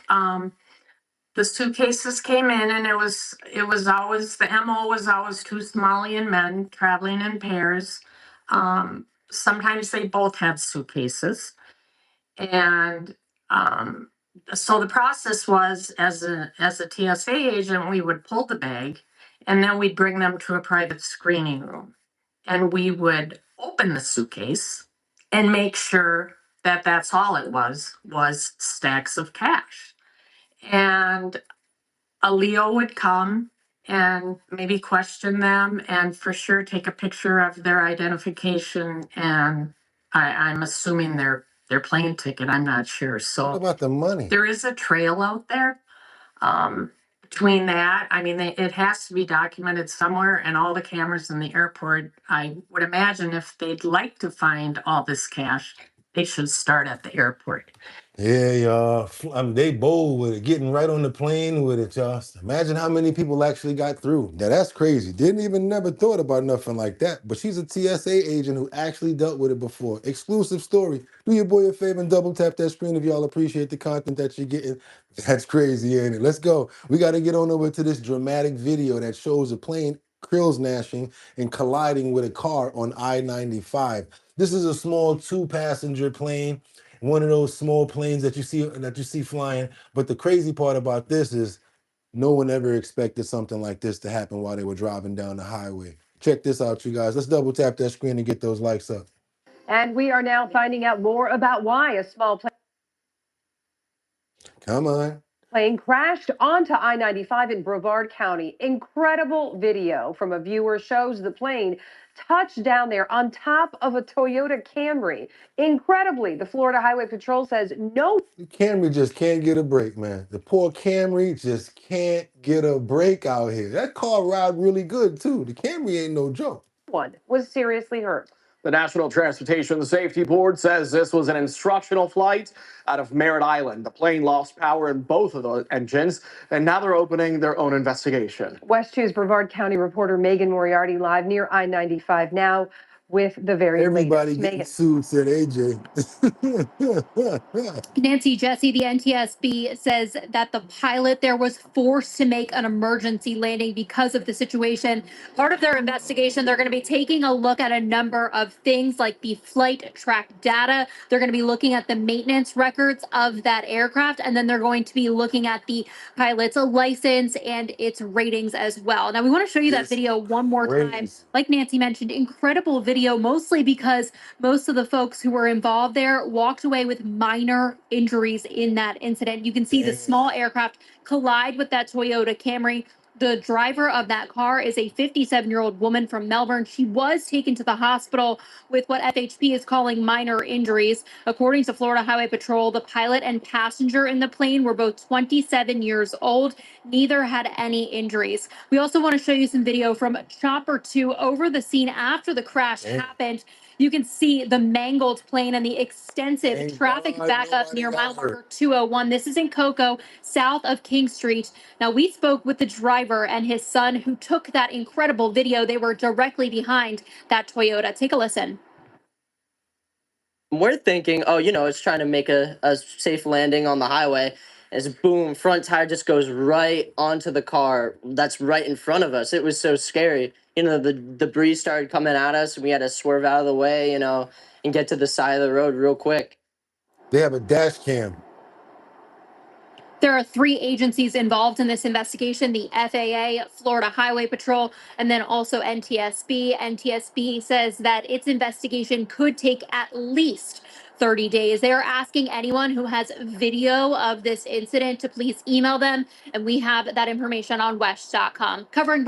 Woo, that's crazy right there. Only place you're going to see content like that. Come on, y'all. Y'all know y'all wasn't going to see that nowhere else. We need 30 more likes with the mod just saying, let's get those likes up to let everybody know what we're doing over here. And we back. That was crazy right there. I also want to pray for everybody that was involved in the situation, for the people that were flying the plane. I'm so glad that you guys are safe. The woman that got her car crashed into, so glad that she got away with minor injuries. And that's another thing that we do over here, you guys. We don't just pray when we want to pray for someone that lost his life or something like that negative. We love to pray for the good as well. Amen, you guys. Thank you. Let's keep on moving forward. Now we got that number 6, extortion. That's right. Sorry to say it. Insidious. Former FBI director issues a chilling warning to a sinister threat. This is about our children right here. Need you guys to be on point about this. Very important topic right here. We like to cover stories like this, especially if we can learn from it. And all I'm going to say is wood chipper on slow. Now to a story every parent needs to know about involving a growing and deeply sinister online trend. It is called sextortion, and it was the focus of a Senate hearing that took place yesterday that received bipartisan concern. Good. As a mom, you work so diligently to keep your children safe. And used to, you would get them home at night and you would lock the doors and you'd be able to kind of exhale. And now the enemy is inside our home. The House has weakened the Kids Online Safety Act bill, in effect decimating the duty of care, which prevents the kinds of abuses and holds the platforms accountable. The FBI has referred to sextortion as modern-day terrorism that targets young children, including 15-year-old Bryce Tate, who committed suicide in early November. His father is now speaking out saying, quote, "They say it's suicide, but in my book, it is 100% murder. They're godless demons, in my opinion, just cowards, awful individuals, worse than criminals." Former Assistant FBI Director Chris Swecker joins me now. Chris, the FBI says that there has been a huge increase in these sextortion cases targeting children. And part of the problem is that parents... So now what happens is this. When you hit the like button, more people see that YouTube puts up the notification. And then people come over here and say, hey, what's going on? We can explain with the videos or me talking. So that's the reason why I really ask for the likes, because I really like for stories like this to get out. Excuse me for interrupting. And grandparents have never heard of this before and don't know that their child could fall victim to something like this. So tell us about what happens in these cases and how these scammers operate. Yeah, Carly, this is a nightmarish crime for any parent with a teenager in the house. It is insidious because they're all touching the internet and there are bad actors on that internet doing bad things. So what these people do, they're usually someone from overseas, Western Africa or Eastern Europe. They reach out to mostly boys, young boys in their teens, and pose as a young girl, a little bit older, and they enter into a dialogue. They do some grooming there where they've already done some research on the victim and they know where they go to high school, their activities, their friends, and that sort of thing. So they groom them for a while, and then they get them to send pictures of themselves, and then they have the victim send pictures of themselves. And then it turns into an extortion, and that happens very quickly. It goes down real fast.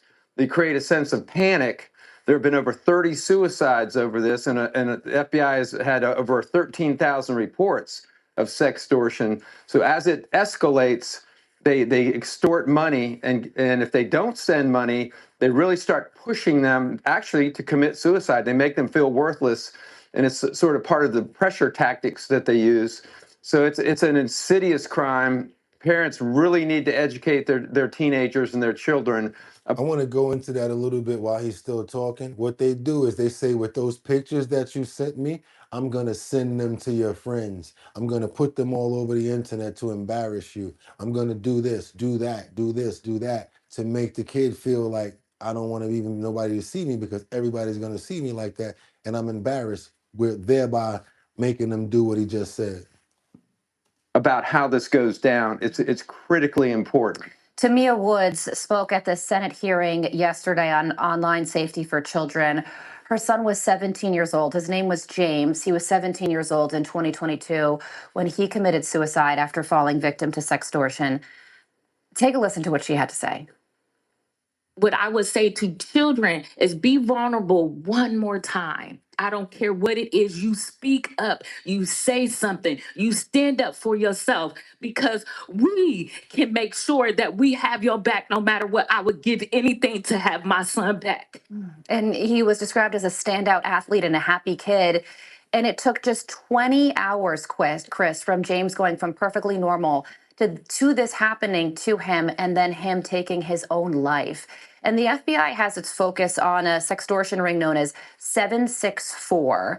It's become the focus of the FBI's attention. Can you tell us about this ring and who these perpetrators are? Y'all want to keep seeing this? Let me know. Double tap. Get the thumbs up because you know we going past the normal time that we go through. Bugatti works hard for y'all. Get those likes up. Thank you so much. If you guys want to keep on watching the rest of this, all you got to do is give me the thumbs up, and I'll keep on playing the rest of this for a little while longer. If not, I'll do the thumbs down and do thumbs down, and I'll keep on moving to the next story. You guys want to keep on seeing this? Thumbs up. We got a little bit more left on this. All right, cool. Let's go. Yeah, this particular ring is out of Nigeria, and the perpetrators are just Nigerian scammers. They've been known for scamming, conducting cyber scams for years and years and years. They have some accomplices in the U.S. They call them money mules that accept the payment or facilitate the payment, and it's usually somewhere between $100 to $500 in the end. And these teenagers don't have much money. But it's so pervasive across the country. One particular ring got over almost $7 million across, thousands of victims. So, as was mentioned, it goes down really fast. They escalate things. They threaten to send, they extort them. It's a traditional extortion scheme, but it's not bricks and mortar based. It's all over the internet. It's crazy. They get into gaming sites. They get into anything that touches the internet, a tablet, a phone.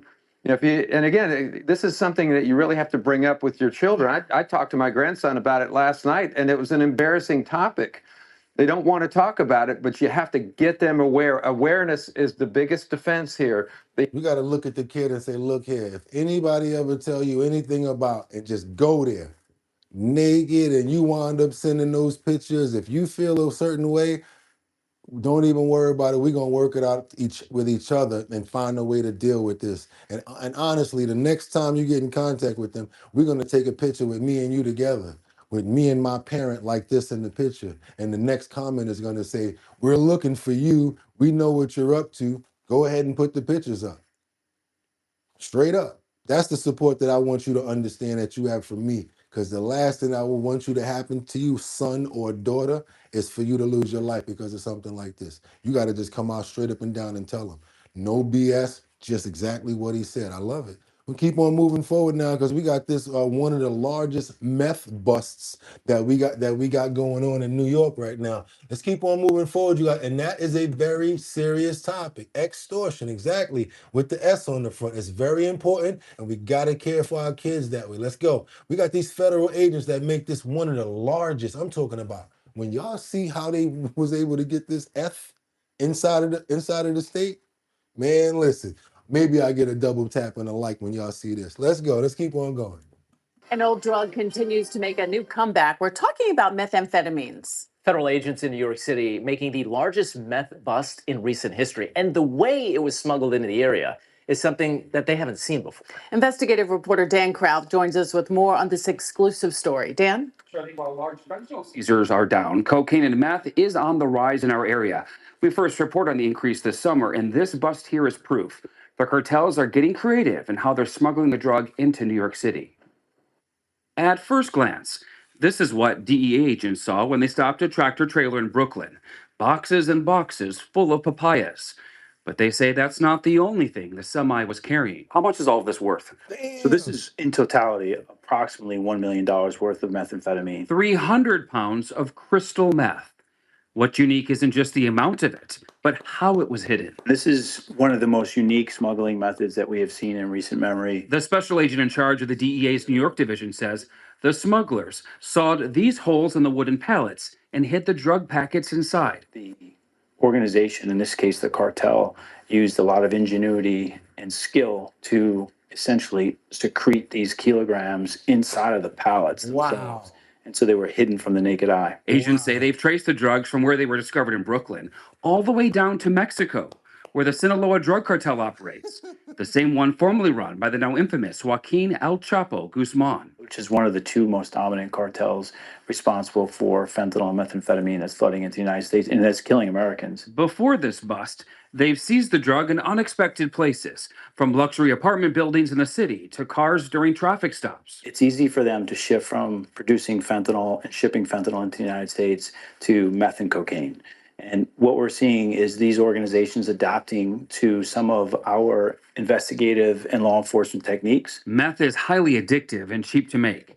But while these kilos are pure crystal meth, by the time it reaches a user in powder or pill form, DEA lab results show it's often mixed with a combination of other synthetic drugs, where even a tiny bit can be deadly.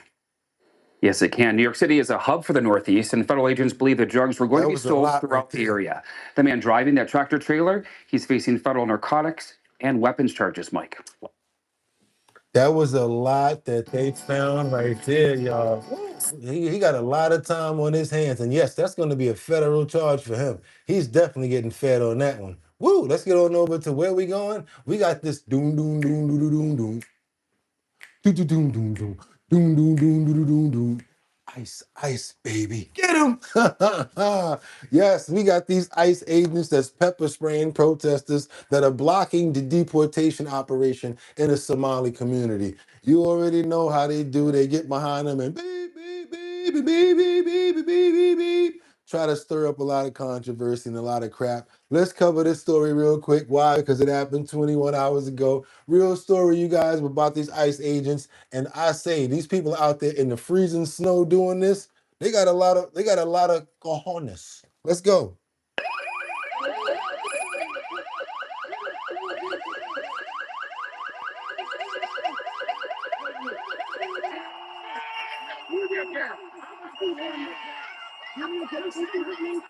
That's what's going on over there, you guys. Y'all see it. They really going at it when it comes down to trying to stop people from getting locked up and trying to stop the ICE people, ICE protesting. They going at it out there, y'all. Hitting them with the spray. You get a spray. You get a spray. And you get a spray. We're trying to get up out of here. Get out the way. Get off the street.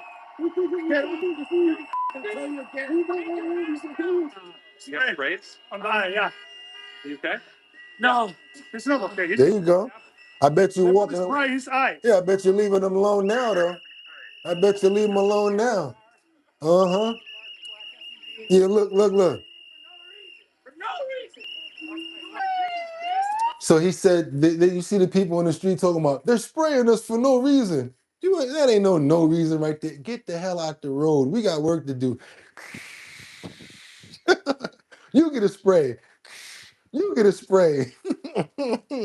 Ocean spray. your dick is even smaller.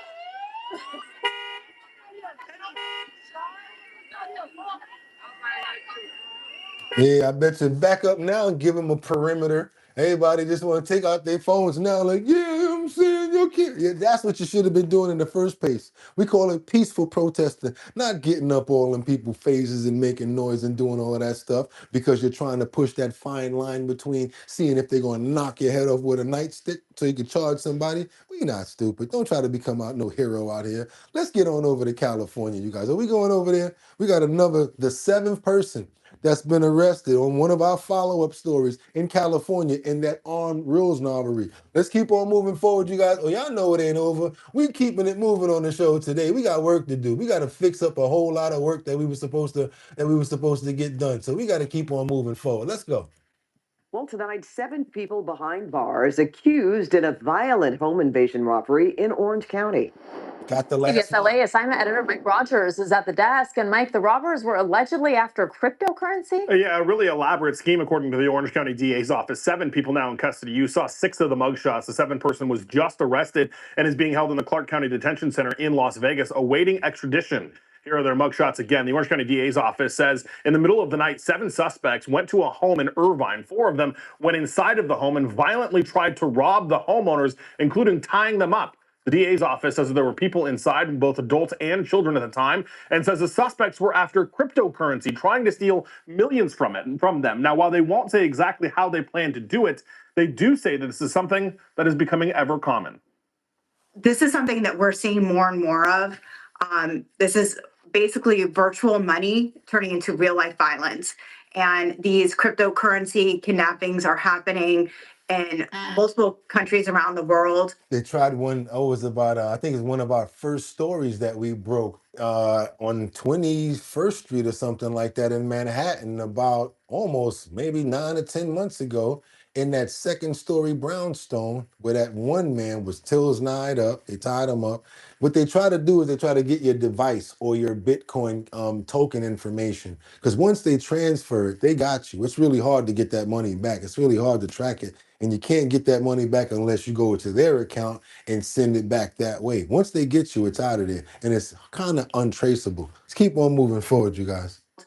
The DA's office is charging all seven of them with kidnapping for robbery, making them eligible for life sentences. The DA's office says that none of the suspects that are involved in this live in Orange County. They say Irvine, again, one of the safest cities in the country, having to deal with this. She really credits the Irvine Police Department, though, for their investigative work in being able to locate all 7 of them. And again, the final suspect being extradited back here from Las Vegas.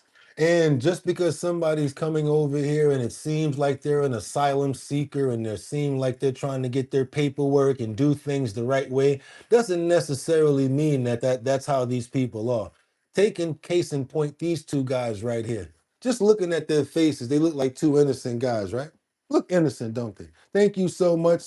Sent 5 Bugatti gift memberships. Thank you so much. There's 5 gift memberships right there. Thank you so much. I appreciate it. But look at these 2 guys' faces right here. Look innocent, huh? Now watch when I read to you what they did. United Kingdom, wood chipper. First of all, wood chipper on slow. United Kingdom, 2 teen Afghan asylum seekers sentenced for the R word of a 15-year-old girl in the United Kingdom. A pair of Afghan nationals are facing prison sentences, sex offender registration, and deportation after pleading guilty to raping a 15-year-old girl in a park in central England.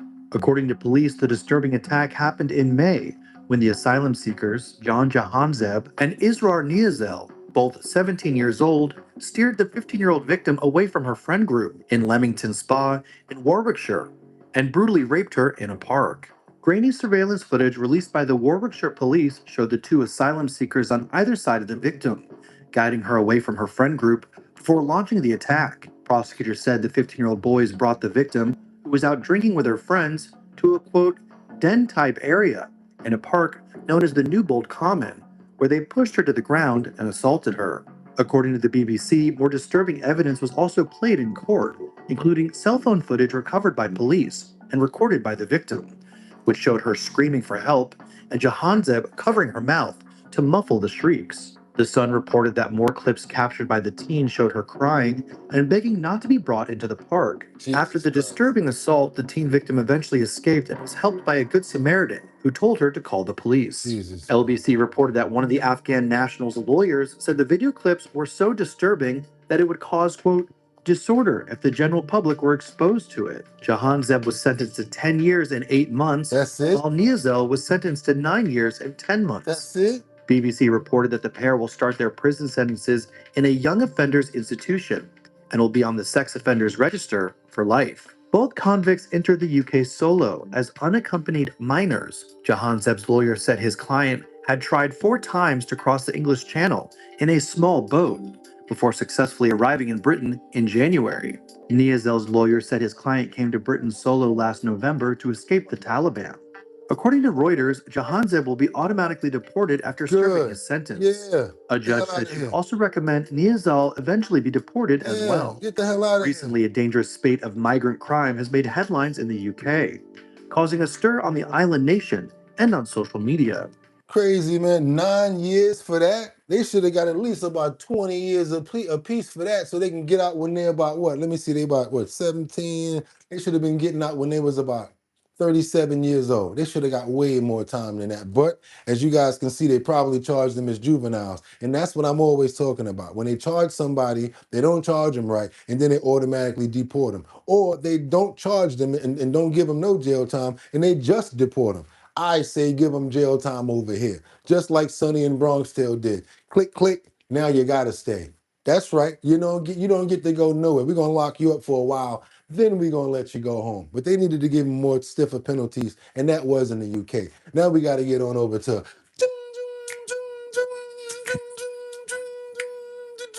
Now, what y'all want to do? You want to be ballers, shot callers, brawlers, who be dipping in the bins with the spoilers, on the low from the Jakes and the Taurus, trying to get my hands on some grants like Horace. Yeah, living the raw deal. 3-course meal, spaghetti, fettuccine, and veal. Let's get on over to it, you guys. Netflix, Sean Diddy Combs documentary rises to #1 series on Netflix, you guys. That's something that he's not happy about. If Diddy was out, I'm gonna tell you like this.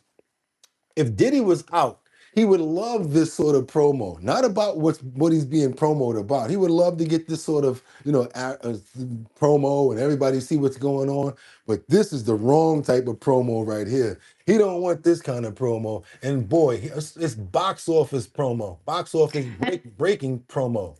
Sean Combs, The Reckoning is now the #1 TV series on Netflix. The docuseries takes an inside look at Combs' rise to fame and the allegations that led to his fall. It's also raising questions about Diddy's role in pop culture and new serious allegations about his alleged connection to the death of rappers Tupac and Notorious B.I.G. Combs' attorneys filed a cease and desist last week, saying the documentary, quote, was conceived and produced by Curtis James Jackson, aka 50 Cent, whose irrational fixation on destroying Mr. Combs' reputation is a matter of public record. They brought up use of personal videos from Combs in the docuseries and claim in or about 2023, CEO Ted Sarandos proposed that Netflix produce a documentary about Mr. Combs, but Mr. Combs rejected the proposal when Mr. Sarandos insisted he give up creative control. Now, a Netflix spokesperson says the project has no ties to any past conversations between Sean Combs and Netflix. It's not a hit piece or an act of retribution. And Netflix says 50 Cent had no creative control over the project. ABC's legal contributor Brian Buckmeyer is here with more on that, along with Justin Tinsley, senior culture writer at Anscape and Nope, we know what it's about. We appreciate you guys. We can't get into the whole dialogue about it because we got to keep on moving. You're a mean one, Mr. Grinch. You're a I'm gonna be honest with you. How many people love to watch that Grinch video that you see on YouTube and you see on TikTok right now, where there's different Grinches is running in the houses and like grabbing trees and toys, and kids are like, no, no, yo, tuck my brother, yo, tuck my brother. It's oh my god, I love watching those videos. I know you probably think, oh, you're just such a mean one. No, it's fun for the parents. It's like something that we get off on. The Grinch that stole Christmas. You guys know what I'm talking about. The reason I'm saying this guy is a mean one, and I'm calling him Mr. Grinch, is because this fool is stealing porch decorations. Only if they're made by Disney, though. Check this fool out over here in San Jose. I mean, you're talking about you got to be one of the lowest of the low to steal Disney Christmas ornaments off of somebody's front lawn, taking it from their poor kids. Come on, man. He's a mean one, Mr. Porch Pirate Grinch. In the holiday spirit in the South Bay, neighbors in San Jose say their Christmas decorations are being stolen. Yeah, and it's not just any decorations. They say thieves are targeting decorations that feature Disney characters. Crop 4's Jack Molman spoke with one family who said they had $1,200 in decorations stolen. A South San Jose family's Christmas will be a little less magical this year after they tell me a thief made off with Now, who the hell spend that much money on some some lawn decorations in the first place and don't Christmas decorations that feature Disney characters? They told us they believe the suspect who stole their decorations is the same thief that Cron 4 News reported on years ago. Wow. Was the month of Christmas in South San Jose. It brings me joy. The Steele family had their front yard decked out for the holidays, just as they do every year. We had a Dumbo, a Minnie and Mickey, and a little hot rod. We had Eeyore, we had Stitch. But an early morning stir one night caused quite the fright. He's a mean one. Woke up and saw there was a notification on my camera, and I just ran straight out here, and unfortunately I was already too late, devastated, just Just absolutely devastated. A thief, seemingly after all of their Disney decorations. And a little bit of anger, but honestly more sadness because it affected our Christmas cheer, like I said. Amanda Steele contacted Cron 4 after reporting the theft to police. The missing decorations are worth more He's than a mean $1,000. boy. Between Nextdoor and then the Ring Neighborhood app, I have counted at least 7 more people. Not only do people on the Nextdoor app show a similar man in a gray jacket stealing Disney decorations from their yards, Steele says she believes it's the same suspect stealing Disney decor in San Jose 7 years ago. I suspect it is because of the camera footage of what my neighbor caught. This vehicle appears to be the same vehicle in the footage of the news story you guys aired a few years ago. San Jose police weren't able to give us any details Monday corroborating this info, but the posts on Nextdoor are adding up, as are the Steele's suspicions. Be alert. Have your cameras on. Just know that he's out there, and if you do have Disney stuff, he's coming for you. He's a mean one.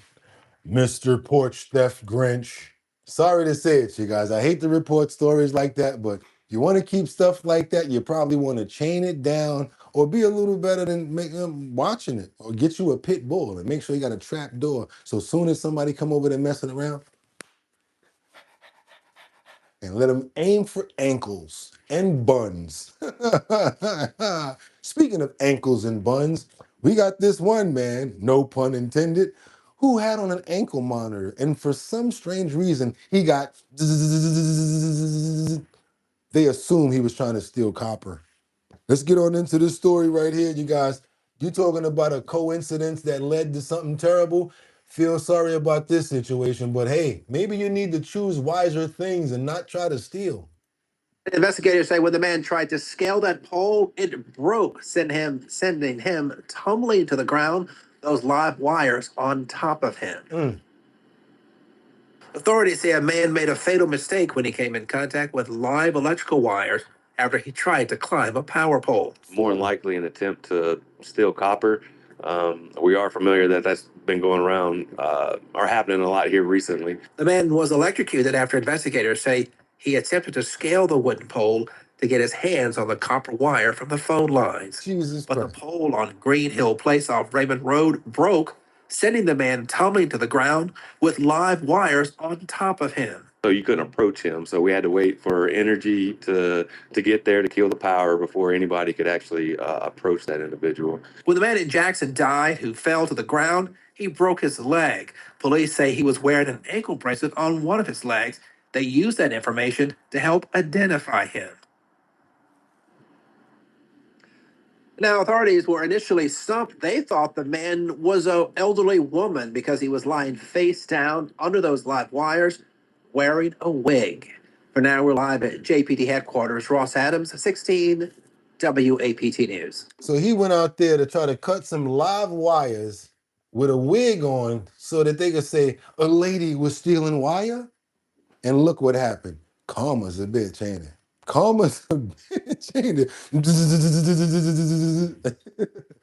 Double tap that screen to get those likes up. Do your boy a favor. If you're not already subscribed to the channel, y'all should do so. Hit that notification bell down there so that you know we're on. Become a member and give me all the money in your pockets. Nah, don't do that. But I really would appreciate if we can get those numbers up, get those likes up. Because now we got a new bill that's coming around about the what?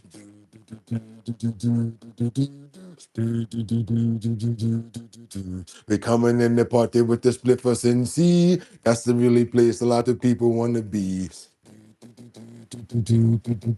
Come on, all my ganja heads, everybody out here. Y'all know y'all be putting it in the air sometime. Don't even try it. Sit down, eat your slice of pizza, and be quiet. Yeah, we got to get on over to Florida, where this new bill could allow homegrown marijuana.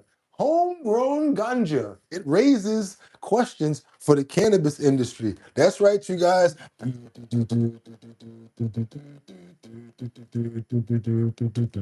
What you gonna do? Let people know what we're gonna do right after the show. Let's go, y'all. Let's get it.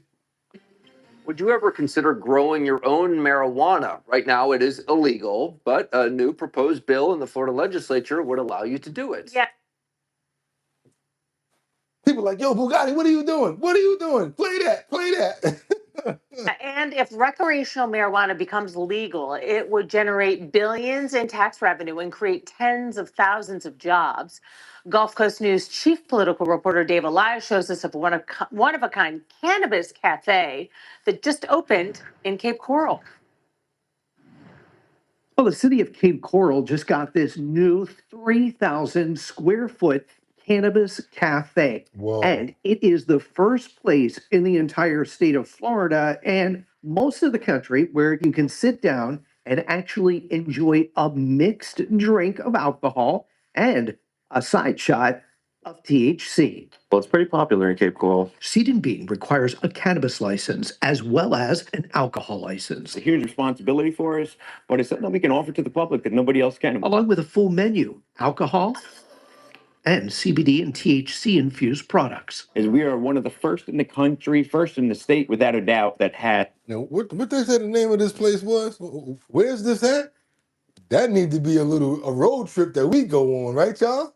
Has the ability to sell Nice cannabis products along with a full bar. All of this, as a new bill introduced in Florida, would allow individuals to grow up to 6 marijuana plants in their home. Question is, could a bill like that have an impact on businesses Do I really like New York?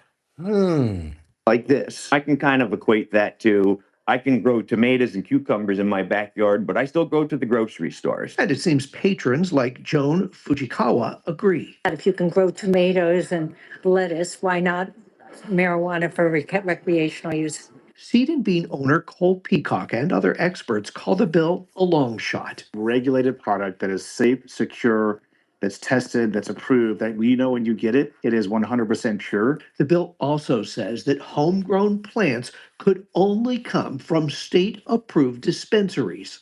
Sometimes they do produce their own seeds, so it's not impossible to think that they would produce their own seeds to be able to grow at home. And then how do they keep track of if they came from a dispensary or not? Pretty more questions than answers. Uh-oh, y'all.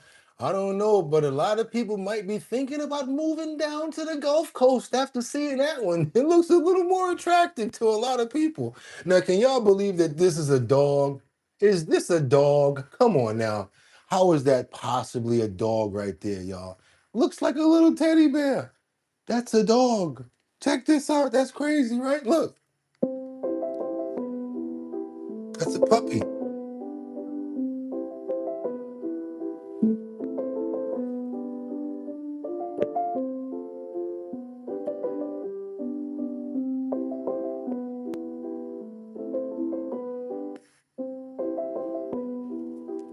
Now, can you believe that's a freaking puppy right there now? Come on now. I would not believe that that's no puppy right there. That's one of the cutest puppies I've ever seen in my life. Besides this pit bull right here, the one that can't stop bringing stuff for attention. Now, well, look at that face right there. That's not the face of a bad doggy.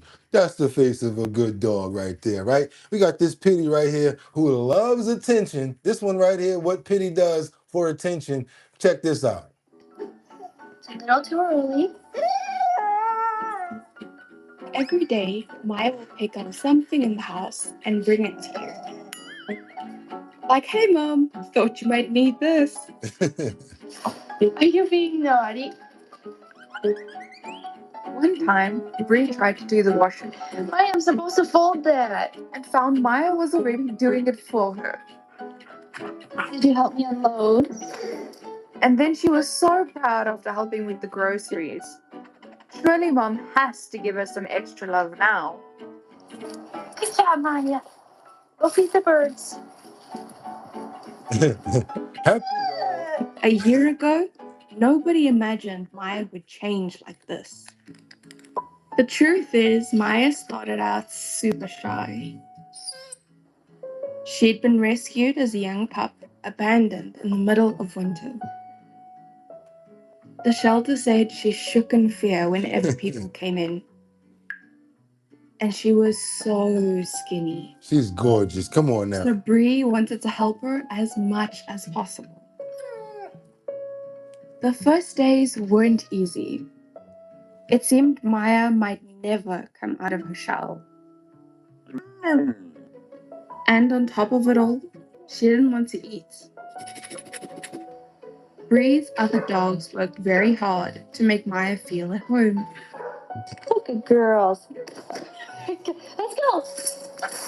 They're too strong. They don't know their own There energy. was still something missing. They're As attention time free. went on, Bree noticed Maya was following her around all the time. But despite Maya's clues, Bree had no idea what she wanted. Do you need something? So she started bringing her bowl to ask for snacks. Then it finally clicked. Maya found a way to make her mom listen to her.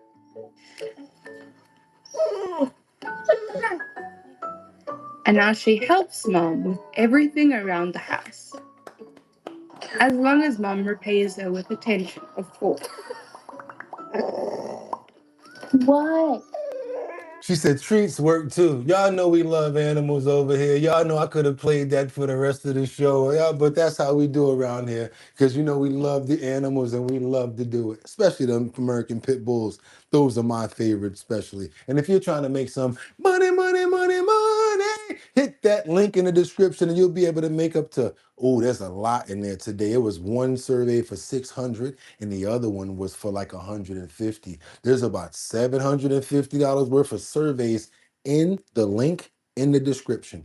Also, you guys, you can purchase Big Drip in the link in the description. And you can also go to the website to now pick up Old Lang Syne. That's right, the smash hit video that you see on my video there, the 100,000 plus views. It's called Old Lang Syne. You can now pick this up at the website. It's on the link in the description as well.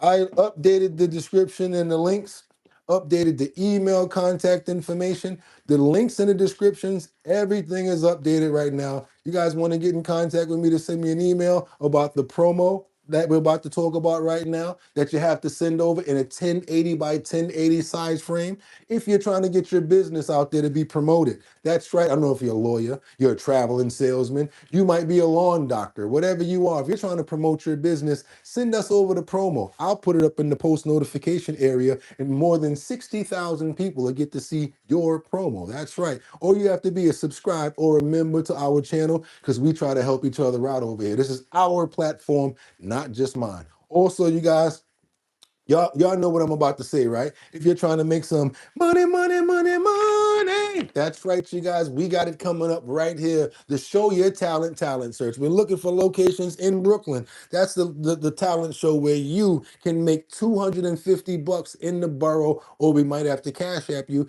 if you do it online because we've opened up the opportunity for the talent show. So now people can actually go online and do their talent and show their talent. Wherever we are, whenever we're doing a location, we always go live. I said to myself, how come we can't let other people from other states be a part of this? So now, wherever you're from, when you tune in to the Show Your talent show, when it's online, you can actually perform right there in front of us and let us see what you got. And if you win, you might get a $250 cash app. Does not matter what state, what country anymore. We're not just doing that in New York anymore. But we're still doing the main talent show in New York where we're going to be taking the 5 boroughs, all of those winners, and each and every one of those guys are going to have to compete against each other once we find each winner for every borough. Once they compete, we're going to have one winner that's going to be able to make $1,000, you guys, on top of the 250 that they already made. I feel really good about that. So now it's just not alienated to the people that come and show up in the stores.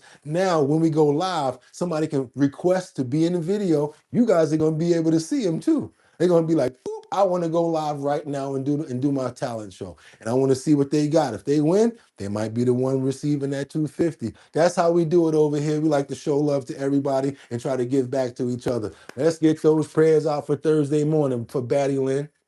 Who else we got up in the building? We also got Rebecca Lon Yen Bueno. I see Liberty and Justice, Mark Dorfman. Who else is up in the building? Casey, my brother. Miss Swanza, how you doing? We got the user. We also have Jeffrey Spilker, my brother. God bless you so much and thank you for all of the attention that you've been paying to this show when it comes down to the technical. I could not have done this without you. I was literally going to stop doing this. I was going to stop doing the show up until you emailed me yesterday and showed me the details of what was going on.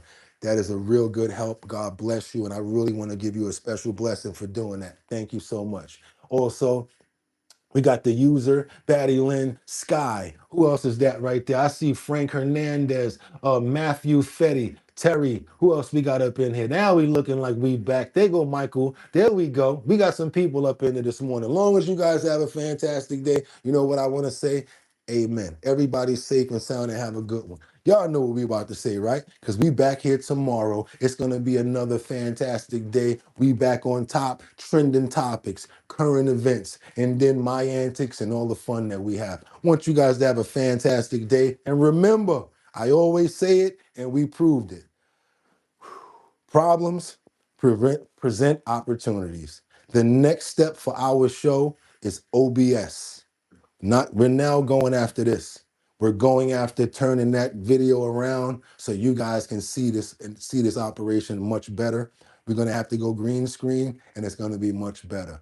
Problems present opportunities. Why not deal with everything and get everything taken care of? That's right, you guys. Want you guys to have a fantastic Thursday, because I'll be back at 6 o'clock in the morning for our bottom line. And y'all know what I'm about to say, right? Y'all could have went anywhere. But the fact of the matter that you came in to chill with me on this Thursday, I appreciate you. So until tomorrow, get 'em. Peace. One.